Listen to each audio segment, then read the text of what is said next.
The Californian's Tale. When I was young, I went looking for gold in California. I never found enough to make me rich. But I did discover a beautiful part of the country. It was called the Stanislaus. The Stanislaus was like heaven on earth. It had bright green hills and deep forests where soft winds touched the trees. Other men, also looking for gold, had reached the Stanislaus Hills of California many years before I did. They had built a town in the valley with sidewalks and stores, banks and schools. They had also built pretty little houses for their families. At first, they found a lot of gold in the Stanislaus Hills. But their good luck did not last. After a few years, the gold disappeared. By the time I reached the Stanislaus, all the people were gone, too. Grass now grew in the streets, and the little houses were covered by wild rose bushes. Only the sound of insects filled the air as I walked through the empty town that summer day so long ago. Then, I realized I was not alone after all. A man was smiling at me as he stood in front of one of the little houses. This house was not covered by wild rose bushes. A nice little garden in front of the house was full of blue and yellow flowers.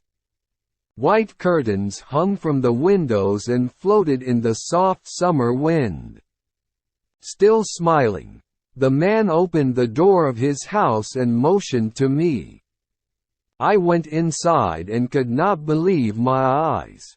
I had been living for weeks in rough mining camps with other gold miners. We slept on the hard ground, ate canned beans from cold metal plates and spent our days in the difficult search for gold. Here in this little house, my spirit seemed to come to life again. I saw a bright rug on the shining wooden floor. Pictures hung all around the room. And on little tables there were seashells, books and china vases full of flowers. A woman had made this house into a home. The pleasure I felt in my heart must have shone on my face. The man read my thoughts. Yes, he smiled, it is all her work. Everything in this room has felt the touch of her hand. One of the pictures on the wall was not hanging straight. He noticed it and went to fix it. He stepped back several times to make sure the picture was really straight. Then he gave it a gentle touch with his hand. She always does that, he explained to me. It is like the finishing pat a mother gives her child's hair after she has brushed it. I have seen her fix all these things so often that I can do it just the way she does. I don't know why I do it. I just do it. As he talked, I realized there was something in this room that he wanted me to discover. I looked around. When my eyes reached a corner of the room near the fireplace, he broke into a happy laugh and rubbed his hands together. "That's it," he cried out. "You have found it. I knew you would. It is her picture." I went to a little black shelf that held a small picture of the most beautiful woman I had ever seen. There was a sweetness and softness in the woman's expression that I had never seen before. The man took the picture from my hands and stared at it. She was 19 on her last birthday. That was the day we were married. When you see her, oh, just wait until you meet her. "Where is she now?" I asked. "Oh, she is away," the man sighed, putting the picture back on the little black shelf. "She went to visit her parents. They live 40 or 50 miles from here. She has been gone 2 weeks today. When will she be back? I asked. Well, this is Wednesday, he said slowly. She will be back on Saturday, in the evening. I felt a sharp sense of regret. I am sorry, because I will be gone by then, I said. Gone? No. Why should you go? Don't go. She will be so sorry. You see, she likes to have people come and stay with us. No, I really must leave, I said firmly. He picked up her picture and held it before my eyes. Here, he said. Now you tell her to her face that you could have stayed to meet her and you would not. Something made me change my mind as I looked at the picture for a second time. I decided to stay. The man told me his name was Henry. That night, Henry and I talked about many different things, but mainly about her. The next day passed quietly. Thursday evening we had a visitor. He was a big, gray-haired miner named Tom. I just came for a few minutes to ask when she is coming home, he explained. Is there any news? Oh yes, the man replied. I got a letter. Would you like to hear it? He took a yellowed letter out of his shirt pocket and read it to us. It was full of loving messages to him and to other people, their close friends and neighbors. When the man finished reading it, he looked at his friend. Oh no, you are doing it again, Tom. You always cry when I read a letter from her.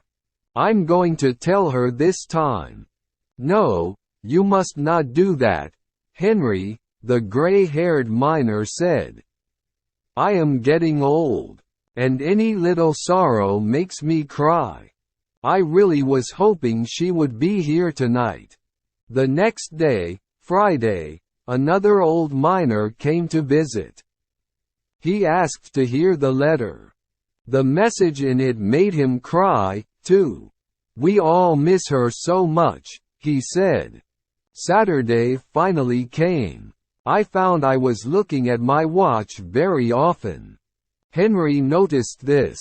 You don't think something has happened to her, do you? He asked me. I smiled and said that I was sure she was just fine. But he did not seem satisfied. I was glad to see his two friends, Tom and Joe, coming down the road as the sun began to set. The old miners were carrying guitars. They also brought flowers and a bottle of whiskey.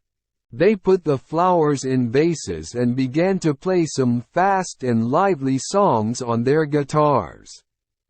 Henry's friends kept giving him glasses of whiskey, which they made him drink. When I reached for one of the 2 glasses left on the table, Tom stopped my arm. Drop that glass and take the other one, he whispered. He gave the remaining glass of whiskey to Henry just as the clock began to strike midnight. Henry emptied the glass.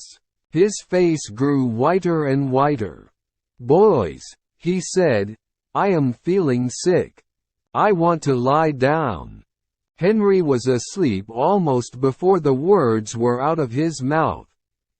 In a moment, his 2 friends had picked him up and carried him into the bedroom. They closed the door and came back. They seemed to be getting ready to leave.